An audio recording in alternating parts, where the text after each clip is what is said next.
সিলেটের একটা শিল্পী গান গাইতো, মারা গেছে, পাগল হাসান।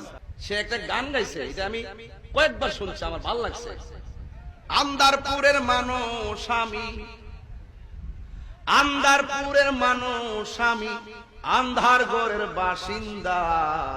ও আল্লাহ, ও আল্লাহ, আমি এক পাপিষ্ট বান্দা। আন্দার ঘরের রাস্তা সুজা, ঘাড়ে লইয়া পারের বুঝা। আন্দার ঘরের রাস্তা সুজা, ঘাড়ে লইয়া পারের বুঝা।